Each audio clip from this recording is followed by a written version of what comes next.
Greetings to all. I hope you all are doing well.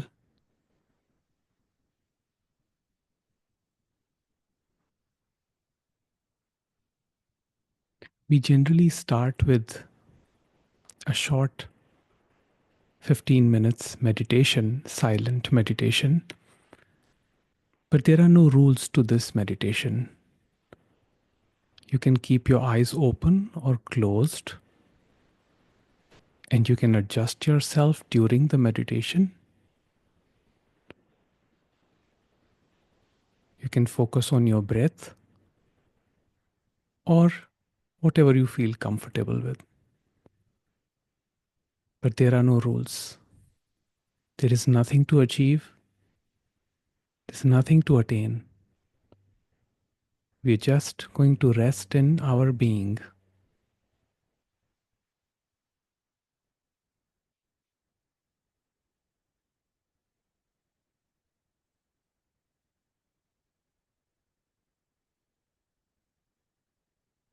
I may be silent during the entire meditation, or I may say something here and there if something comes up.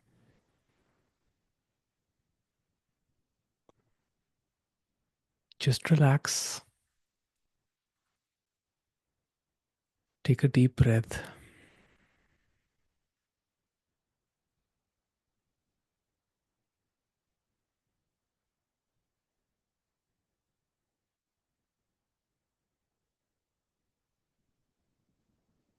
let your awareness guide you to your breath or to any other sensation that is arising.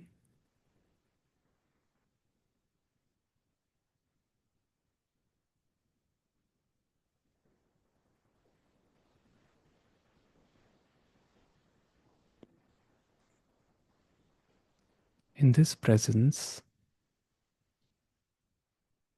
we are just going to welcome every feeling, every sensation, every thought.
Just observe your breath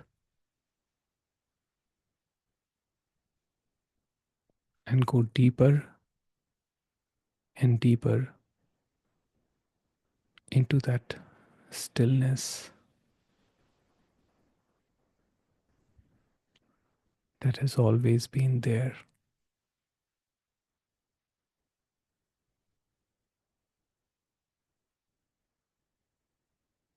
That deep ocean is vast and full of light.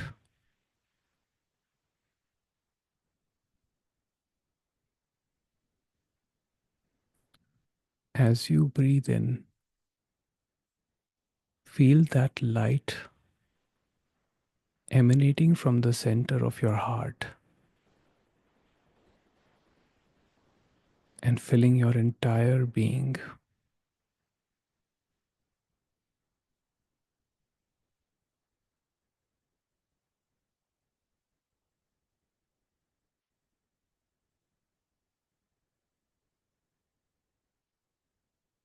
That heart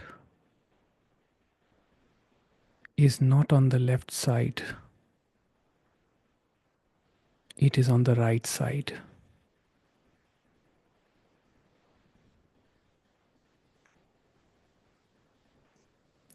It is the place where every thought, every sensation, every feeling, and every desire arises from and goes back into it.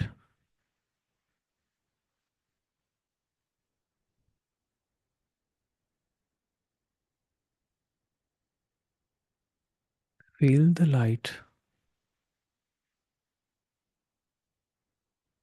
in your entire body and relax.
This, right now, here, is unconditional love.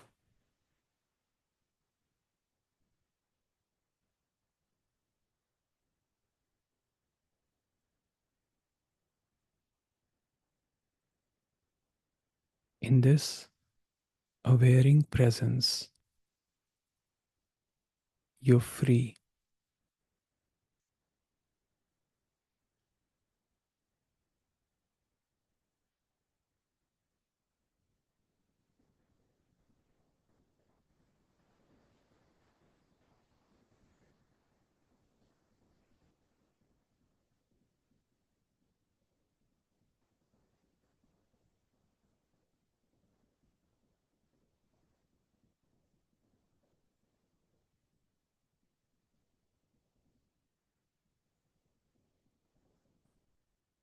Feel this lightness and allow yourself to go deeper into this presence.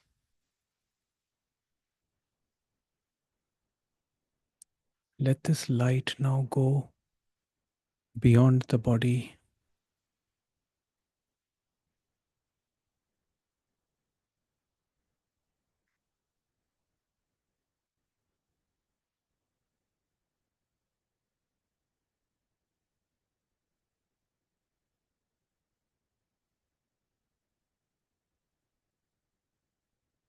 Notice every sensation, every feeling.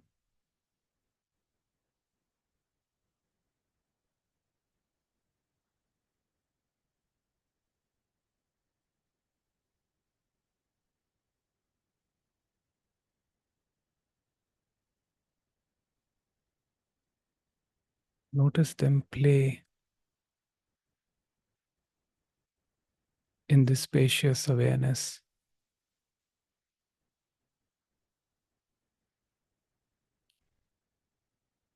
You are not the thoughts or feelings or sensations. You are this awareness, presence.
Take a few more deep breaths.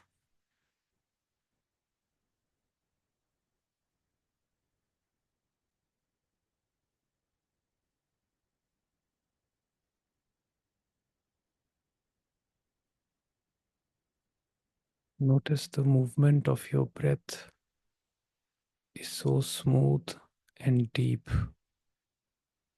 when you are in this restful state.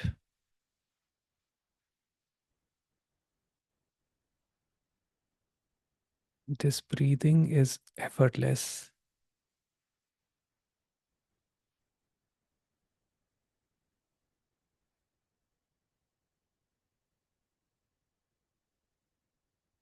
The heart is gentle and tender.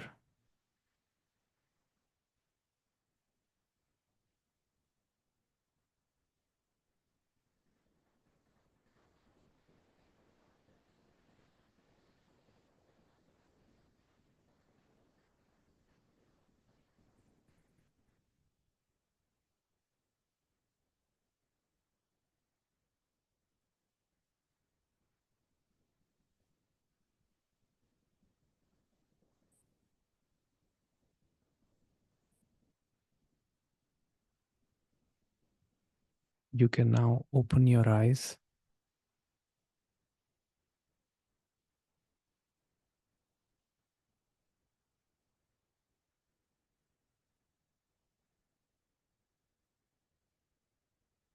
Do not make any sudden movement, just do it slowly. Just move your fingers. Move your fingers a little bit.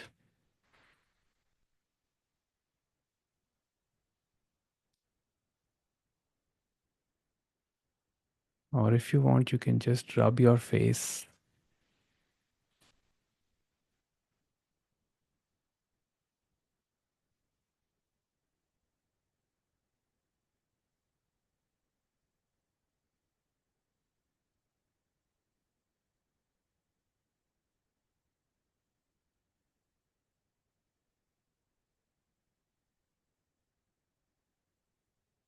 Whenever we come out of meditation, there is an opportunity, a very small window where a presence can be felt, which is very deep.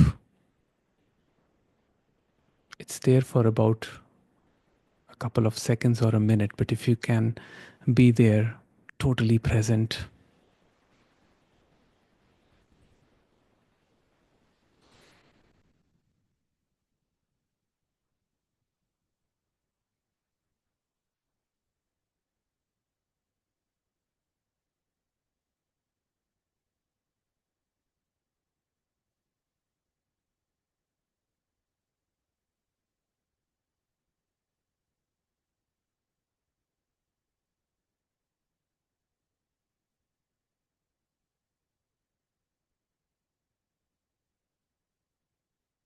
even a couple of minutes spent in this presence,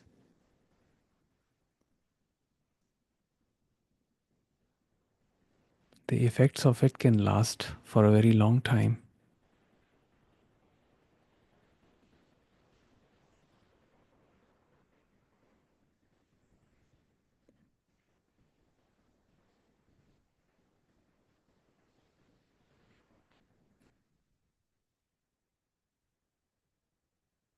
If you would like to share something or ask a question or talk about something, please feel free to. You can raise your hand and I will unmute you.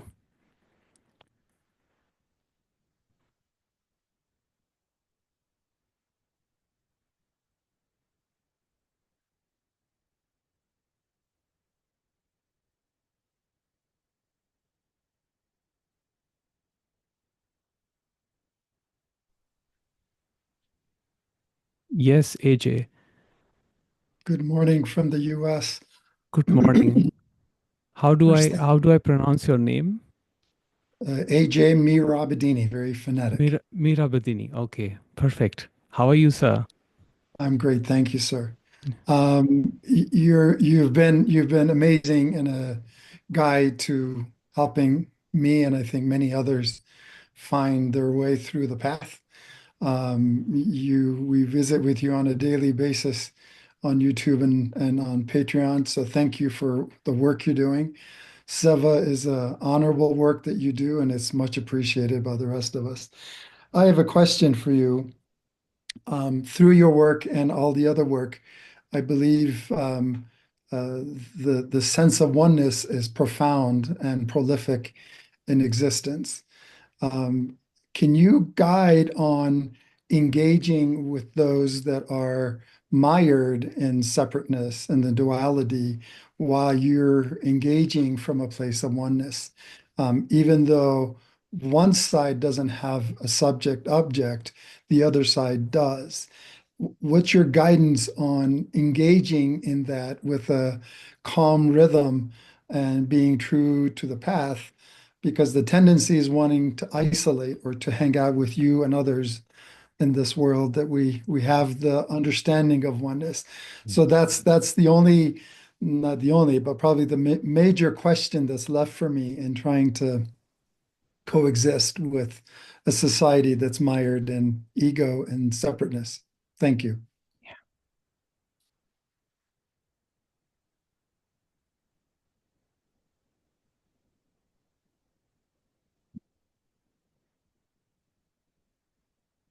When dealing with others, the perceived others,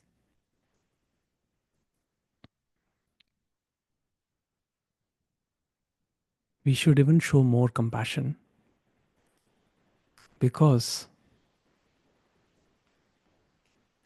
they are where you were, and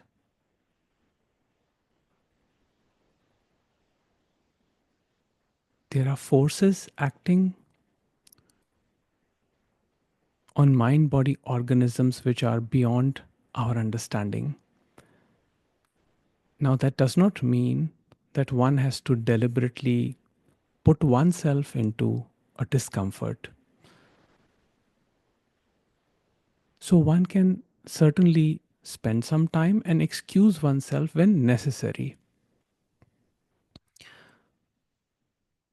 But when this recognition happens that the being that powers this mind body organism is the same being that powers all mind body organisms, and all of us are living our own destinies.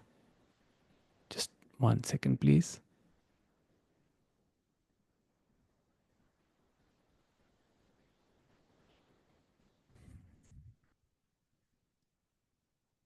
And when we recognize that all of us are living our own blueprints, our own destinies, what one can do is be compassionate. Now, compassionate doesn't mean being soft, it means being true to oneself, which means having a deep understanding of oneself. So, I would just say what I heard, what I learned from my masters, which would be just be with yourself all the time. That means even when you are interacting with other, the so perceived other, do not lose sight of yourself, of your own presence. And then something miraculous happens. Even when the situation is turbulent, or let's say unkind, the mind does not flow outwards. It just remains fixed in this presence. Now, it may not happen all the time. Sometimes we may react. And when that happens, that is fine too. So, if a reaction happens, that is absolutely okay. Because what happens is that a reaction happens in a given moment. And then we bring this dialogue. I shouldn't have reacted. I should have been more graceful in that given situation. But you see, in that given situation, it is not you that acted, but energy through you acted. And that energy was being created and made to flow by forces that you were not in control of. So one can obviously apologize for a reaction. One can say, I'm sorry, I reacted this way, and I'm sorry that my actions hurt you. But that is where the story ends. The story ends. We do not create any dialogue for ourselves in horizontal time. Why did I react? I should not have reacted. That is all the ego, the separate self. The ego loves its story. It wants to continue through its story. So when the story drops, the ego does not have any place to expand. Then what remains is love and compassion.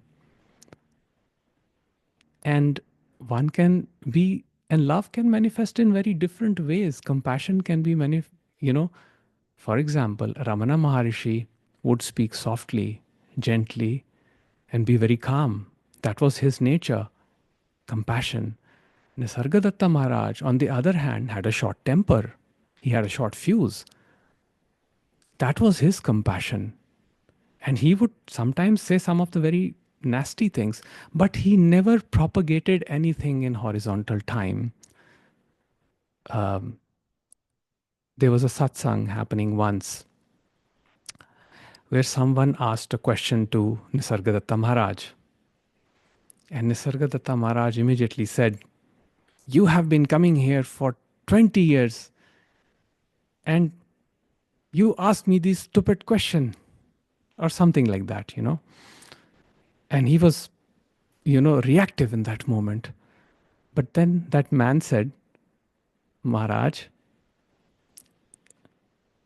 if I if I am stupid and I didn't understand, that is because God made me like this."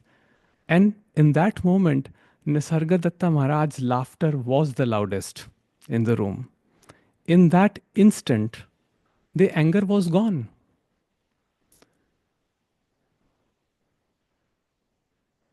So that was his compassion. He was hard. And he was very hard on Western disciples more than the Eastern disciples because he understood that they came from far.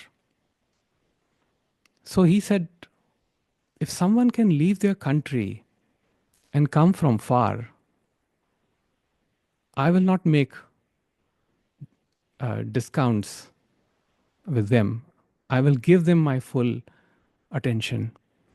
Whereas local people who would come, he would just pretend to be the guru and just bless them, all okay, all good, and just let them move. Even that was an act of compassion.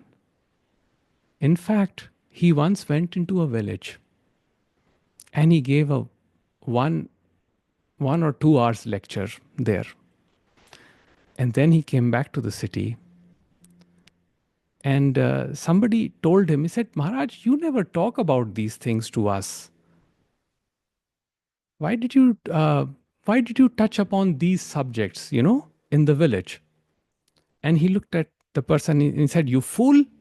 He said, "That teaching is not meant for you." you know So the idea was, when he went to the village, he knew that village people were living in poverty and their struggles in life were different than people who live in cities. People who live in cities and have comforts have different psychological challenges than people who are reeling in absolute poverty, facing famine. So he said, I cannot give the same teaching here and there. So he did not talk about non-duality in the village. He just gave them some entertainment because they wanted entertainment. And that's also an act of compassion. A man who has spoken about non-duality fiercely told them stories because in that moment that was required. That is compassion. So I would say,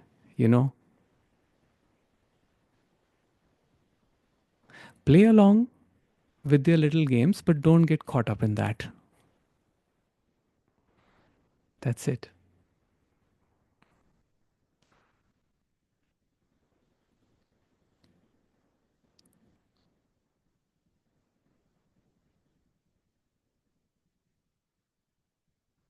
Yes, Anju. Oh, hold on. Yeah. Namaste, sir. I am from Namaste. Delhi. You're Sir, from. I am a teacher and I have listening you from 1 month. When Okay. I heard you for the first time, some energy flowing in my head. Yeah.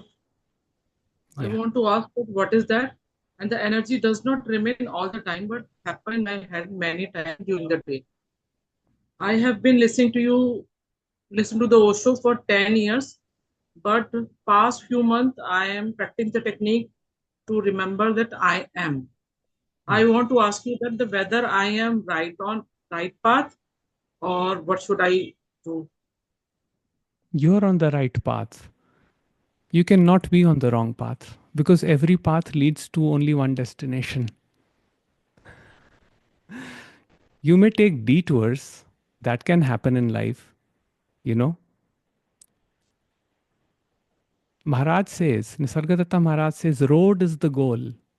There is no ultimate goal. So you are on the right path. If it's bringing you peace, if you feel peaceful, and yes, regarding the sensation and the where exactly are you feeling the sensation? Are you feeling a throbbing sensation on the forehead? Sometimes forehead Mm-hmm. and back of the head And the or top of the head, a tingling sensation on the top of the head, right? yes. Okay. Okay. Nothing to worry. It's all beautiful. L- just observe the sensation and just let Yes, it go. one experience I have got in 2012. Actually, Mm-hmm. my journey start from the 2012. Mm-hmm. I was preparing for the competitive exam and Mm-hmm. I was reading the book of economics. I was trying to understand the question that Mm-hmm. suddenly I felt that some words of these books are me and Mm-hmm. me are in these words. Mm-hmm. It might be happened some मतलब ये कुछ time चला. At Mm-hmm. that time I could not understand what had happened, but later I hear I listened to the Osho. But after that that any other experience I have not received. After that my मतलब current में मेरे को experience हुआ Mm-hmm. after listening to you. Mm-hmm. Yes. So experiences happen.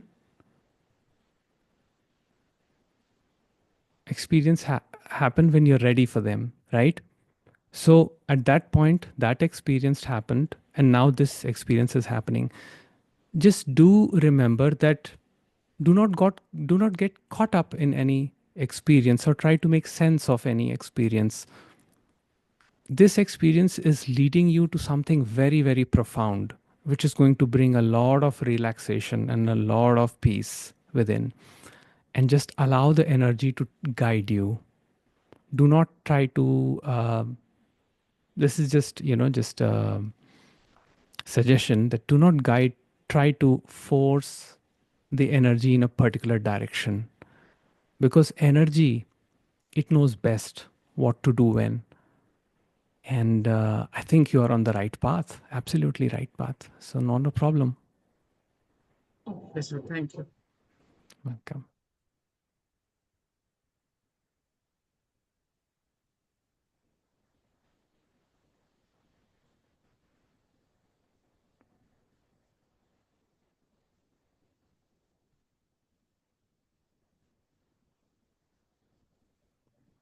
Yes, Steph, is it? Yes. Yes. Hi. Tell me. Hi. I've got a question about obsession of the mind, obsessive thinking.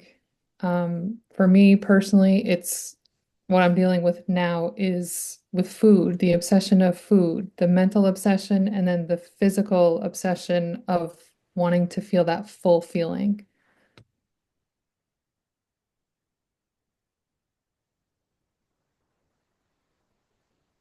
The mental obsession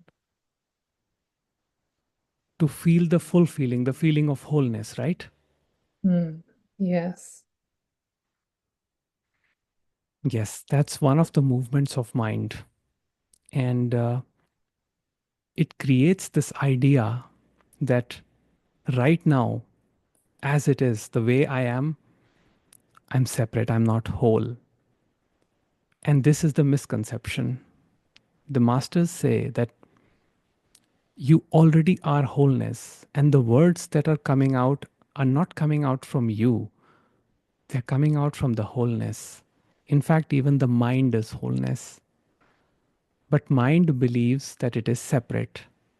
And this sense of separateness comes from a lot of conditioning, past conditioning, childhood experiences, different life situations, difficult life situations. And somehow, this accumulated stress creates this, you know, overwhelming feeling at times, which causes this feeling of separation.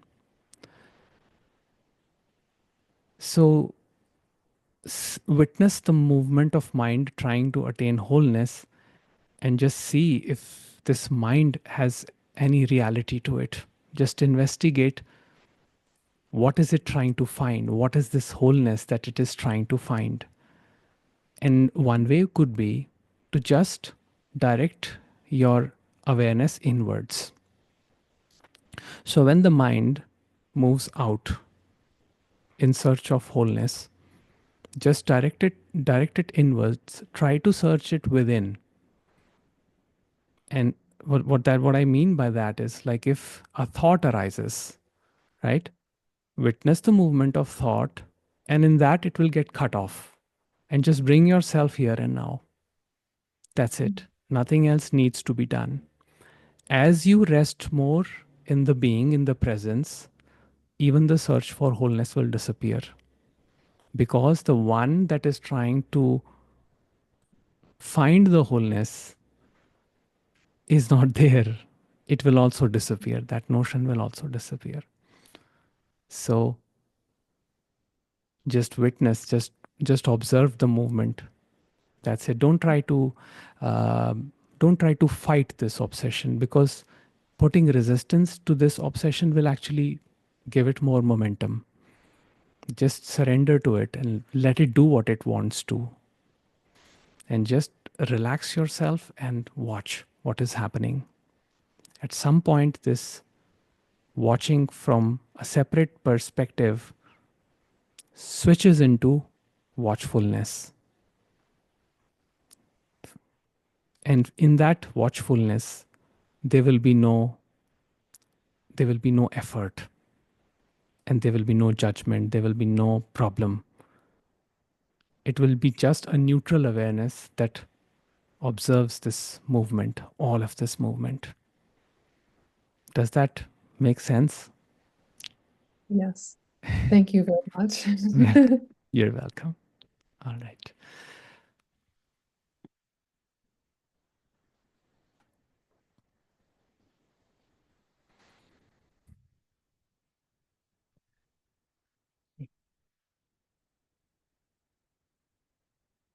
Okay, there is one comment that I'm going to read out. Dear Jagjot, thank you for being here and sharing the light and wisdom with us. Today I have a question. I know that all is revealing perfectly in the now. The more still I am, the better things keep unfolding. I have experienced it and I know it deeply, but still I find my mind on a daily basis engaging in activities concerning future, concerning the future. Where to live, how, sustainable, autark, in the woods, and so on.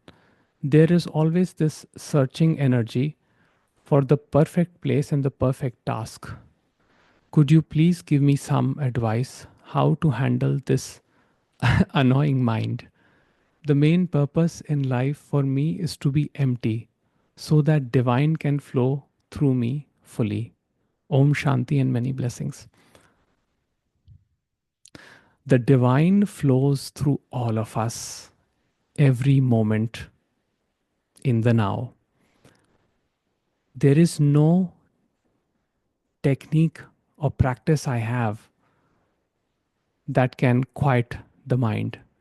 I do not believe in practicing quieting the mind. I just allow the observation to happen. So observe. Now, if you see, you already have so much awareness of what the mind is doing. That itself is grace of God, because most people do not even have the awareness most of the time that this is happening. So if in this moment there is awareness that the mind is restless because of a future movement, right? One can identify that and then bring yourself to stillness. There is no other way. Just bring yourself to the present moment or now. That's it. If we try to use the mind to get beyond the mind, we just make mind more powerful. Because you see, mind is nothing but thought. So when there is one thought and we try to disengage using another thought, we are actually engaging into thinking.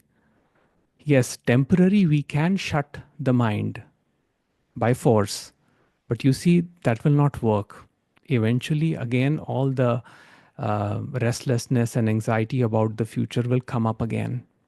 So the thing is, feel it completely. Feel all the sensations in your body and just surrender to this movement. Fully knowing that I am not this movement, I am the stillness and I am safe, I am protected. I do not get destroyed by this movement.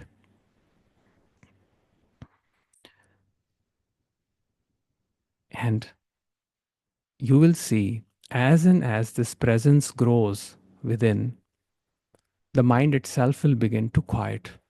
Now, occasionally, the anxiousness may happen, it may arise, but it will be momentary. It will just come up and then it will subside. It will not become a continuous, time based movement, horizontal movement. The worry associated with it will drop. So, I would just say bring yourself here and now and let this mind move the way it wants to move. But when there is awareness, whenever there is an awareness that it is moving in that direction, just bring it here and now. That's it. Nothing else needs to be done. Okay, I hope that helps. Okay. Lahiru says, Dear Jagjot, thank you very much for allowing me to be a member of this session. You're most welcome. It's good to have you here.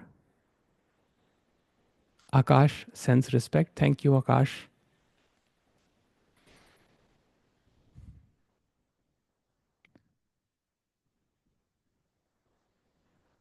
Okay, Akash says, This is my first time Zoom meeting with you. I have watched your YouTube videos and have been exploring non duality in the past. I had a question. Despite the knowledge that I am consciousness, why do I lose myself in the stream of thinking? Why do I lose myself in the world? That is Maya, my dear. That is the illusion. Yes, it's not that easy to get rid of the illusion. Don't be in a hurry. Sir, It's fine. yes, It's sir, all good. then I think then who is that knows that I am consciousness? Is it only the mind Wait, that wait. knows? Or Hold on. Where are you? yes, Let me just see where I. Oh, okay. Here you are. Yes. Now tell me. yeah. Then I'm asking that. Then who is this? There must be somebody who knows that I am consciousness. So is it only the mind that only superficially have this knowledge? Now So that I is can't that. figure out Yeah. why does it happen That. despite this knowing knowledge. When I go out expressing myself, living in the world, I just don't have this. I mean, I just lose myself and I function like somebody who's lost in the world. Yeah. You know, Akash, you never lose yourself. Because if you lost yourself, you wouldn't know. The reason that you know that something was lost is because you are that awareness that is aware of everything, even the awareness that you lost something. It's just that your mind was directed in a certain way, which may feel anxious, which may feel uncomfortable, which may feel that you're not on the right path or something. It may come up with any random thing. But the basis of your existence is consciousness. Because without consciousness, no perception, no feeling, no knowing is possible. There is, now, this is a potent question that you ask, who is that that knows? This is the main question. And you see, you cannot know your true nature as an object of your experience. So, what you are is not definable, but it is pure knowing itself. The pure, unaffected knowing, the one that you experience in deep sleep. We feel that when we are in deep sleep, there is no knowing. We feel that we are unconscious. But you see, you are the knower of unconscious. If you did not know, truly did not, if you were not there in deep sleep, how would you know that deep sleep happened? When you wake up, you feel that there was a moment in the sleep where everything disappeared. The body, sensation, mind, senses, everything disappeared. You are the knower of that. So Nisargadatta Maharaj says, to that effect that you were never even born. The object was born in consciousness, the object dies in consciousness, but the consciousness remains alone. So I would just repeat the words of Sri Ramana Maharishi, just be, be and you will know who you are. Do not try to be. You see, when you try to be, you try to find, you use the mind. And mind says, let me just be quiet for a little while and then I will experience my being. And then it experiences a little bit of happiness, a little bit of peace. But then again, it gets up, goes out in the world, and feels uncomfortable, discomfort. And then it says, I have lost it. But the one that is saying, I have lost it, is also consciousness. You see? So, what happens? Slowly, as you learn to rest in your nature, true nature, this presence begins to grow. And as this presence begins to grow, the mind slows down. It relaxes more and more. And then usually there is no concern whether we lose it or gain it. There is no concern then. Yeah, I think I should do that. Yeah. Thank you. Don't do, just be. I'm just being. Yes. Okay. Thank you. Beautiful question. All right. Wait.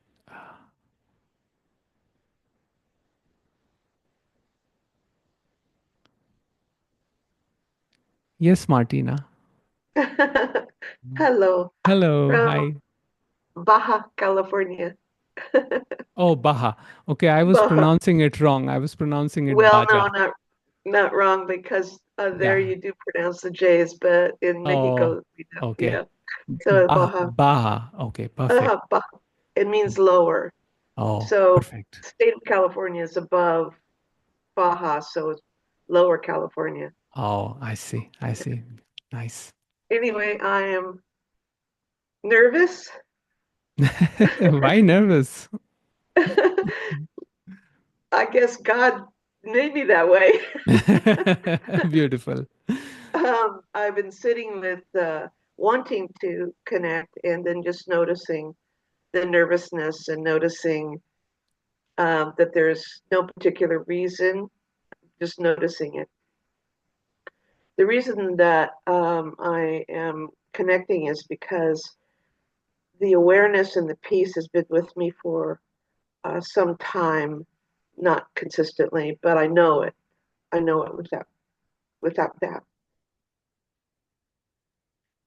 My brother is of 78 years old, has recently come back into my life, and he's brought an avalanche of pain and suffering.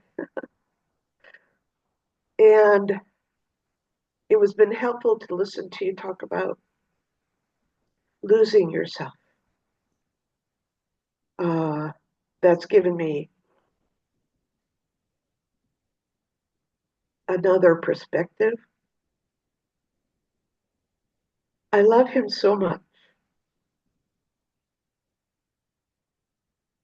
And when I connect with him, his pain and suffering is so great that I can maintain the peace and love for a period of time. And then my mind just dives into how can I change this? How can I help? There is no help. The situation is what it is. Yeah. The sensation of being lost in that pain and suffering is huge. And I don't see relief unless there's a miracle. There's no way that he is ever going to be able to move from this chronic pain that he's in. So I have to, well, I can't do anything. See what I mean? I can't do anything. Yeah. And that's the biggest problem for the mind, is when it's out of control. And it thinks it can do something, but now it's totally obvious that it can't do anything. Yeah. Yeah. So I will say this one thing. Yesterday, it puts me on my knees a lot. It humbles me a lot, which the mind doesn't like very much, the feeling. What I'm starting to say, hear from you is the more the peace is here, the more it expands when the mind can be quiet. And this is the biggest challenge, one of the biggest challenges in my life. I've lost all my family to very long, painful death. So it's not unusual, just difficult. But I'd just like to share this, that yesterday the mind thought I had finally broken. And I just sat down with being broken. And then something really strange happened, like there was someone watching me being broken. It didn't necessarily relieve any of the physical body sensations that I was having, but there was this awareness. And I just wanted to share that, to have an affirmation, I guess, some support about that. Yes. Yes. And I'm so happy that you're there, that I can share this with you. No, Thank you. It's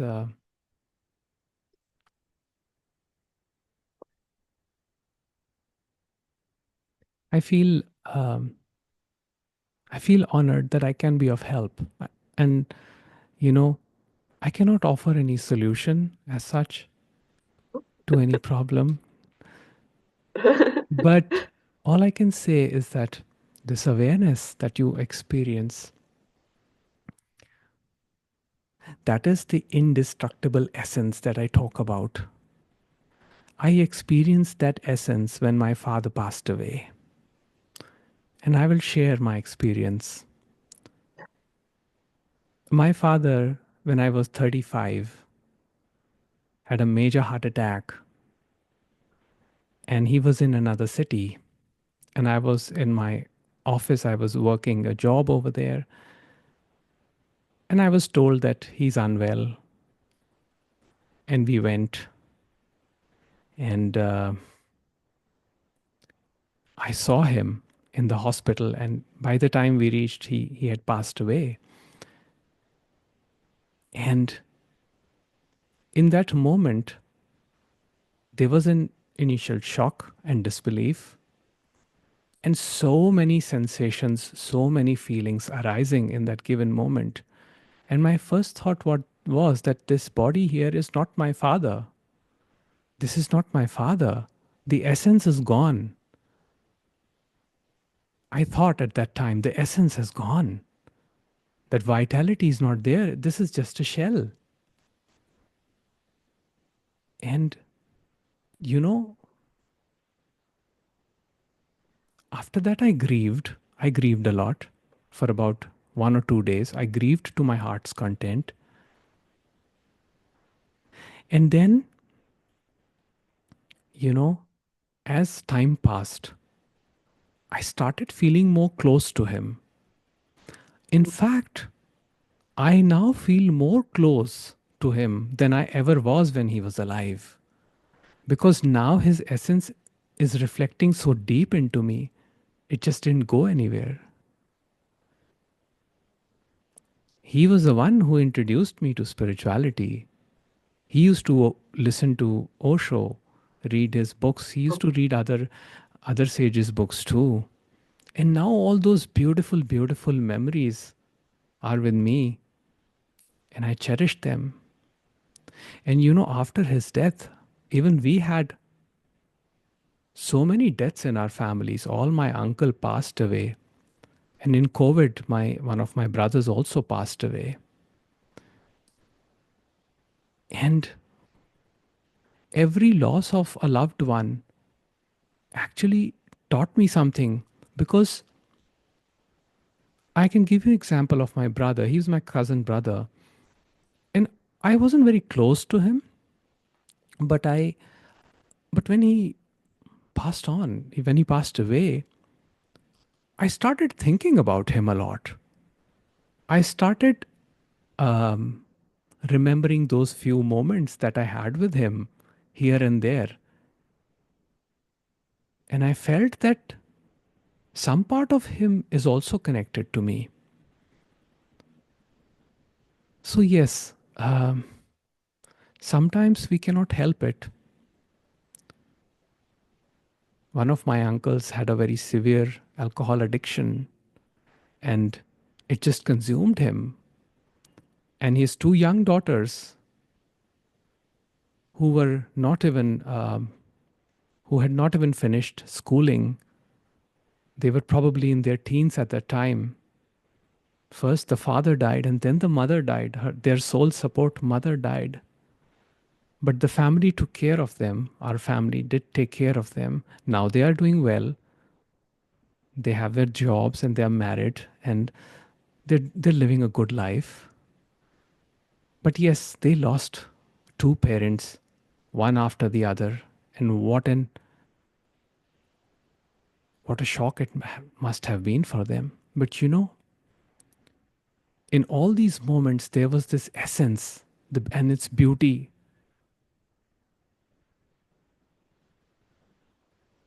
that always brings me this feeling that all these people who I think I lost are actually in some way connected to me. I'm sure you have memories with your brother, and nothing will ever take away those memories. The essence will never take away those memories. What your brother is facing right now is his blueprint. There is nothing you can do, Martina. There's nothing.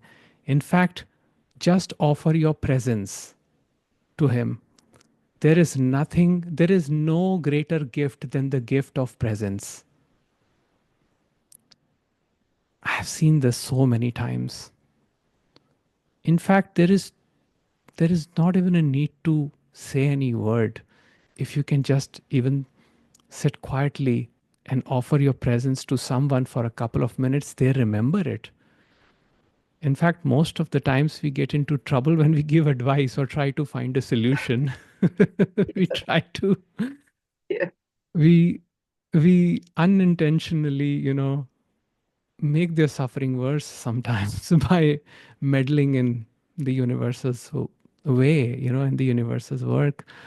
So yes, and it's okay to feel, to have these feelings, all these feelings. It's perfectly okay, because there has been a connection, there has been a bond, there is a bond, there is a connection. And to see that, to see someone in pain can bring those feelings. It's perfectly fine.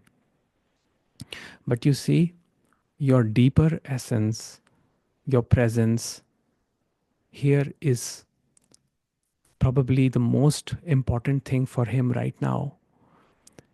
And if you can just tell him that you are there if he needs anything, I think that alone would mean a lot to him, and probably his family, or whoever is with him. That alone will be sufficient, I believe. So I think it's all okay. It's all fine. Yeah.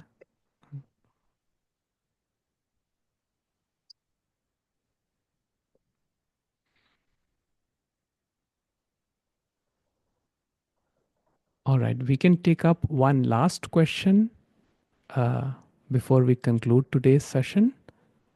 If anybody would like, let me just.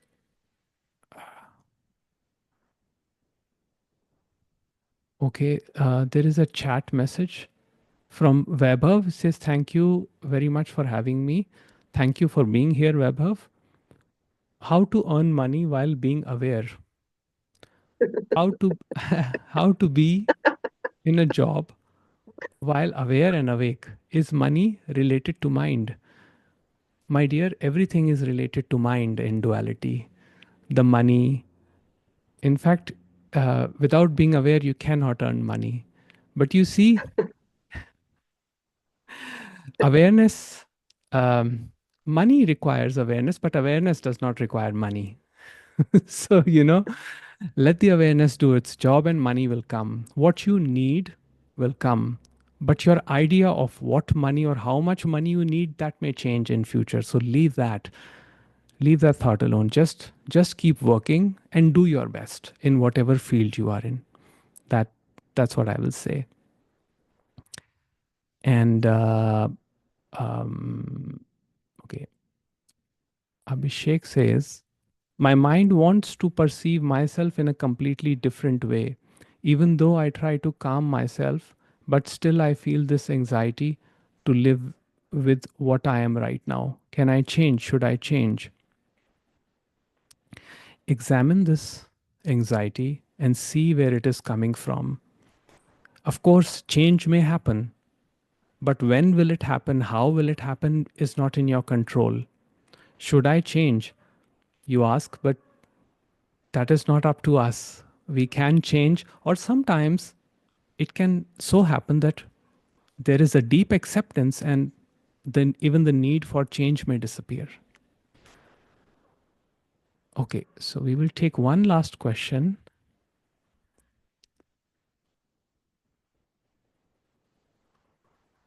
Yes, Bastian and Karina, am I pronouncing your names correct? Yes, that's correct, Jagjot. That's Yes. Okay. perfect. All right. Tell me how you. Namaste. Hello. Namaste. Namaste. Namaste. Hello. Thank you so much for having us. And I don't have a question.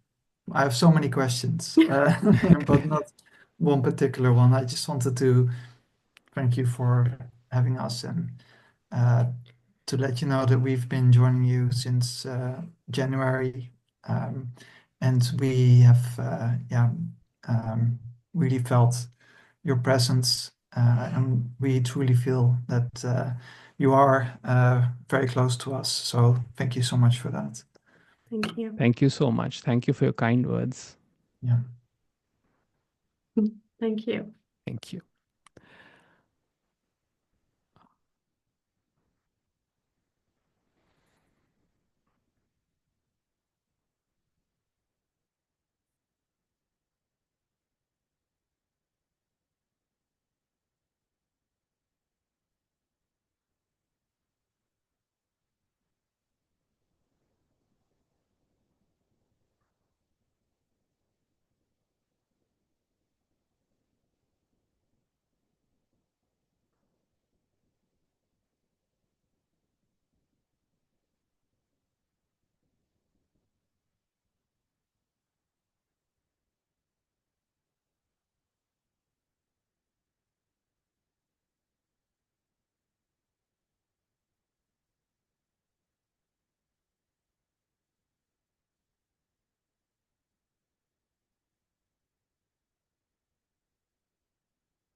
Thank you all for sharing your beautiful presence.